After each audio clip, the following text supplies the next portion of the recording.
கரெக்டாக ரேஸ் பண்ணி கரெக்டாக விடணும். நீ முறுக்குனா விட்றதில்ல, விட்டீங்கன்னா முறுக்கிறதில்ல. முறுக்கு உனக்கு தான் முறுக்கு. உனக்கு வந்து முறுக்குடா, முறுக்கவே இல்லைடா. எப்படா போகு வேடுறா, முறுக்கவே இல்லை. நீங்கள் பிரேக் பிடிச்சி ஸ்டார்ட் பண்ணு. வச்சு விட்டுட்டு பிரேக்கையுமே இது பிடிச்சி அடி. அது ஓகே, அடி. வா கரெக்டாக வச்சு அடிக்கணும்.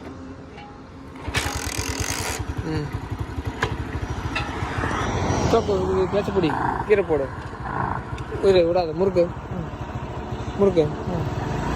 அவ்வளோ இல்லை கொஞ்சம் அப்படின்னு இருக்கு.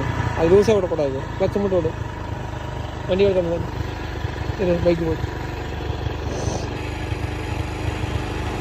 கிளச்சை மட்டும் விடு. அது லூஸ் விடாது, முறுக்கம் செய்யாது. கிளச்சை மட்டும் விட்றா. விட்டா தானே விட்றா, வண்டி வந்துடும்டா. அட விட்றானா நீங்கள் மஞ்சா வாக்கா. வண்டி வந்துட்டு இருக்குதுல்ல, டவுன் பண்ணி ஸ்டார்ட் பண்ணு.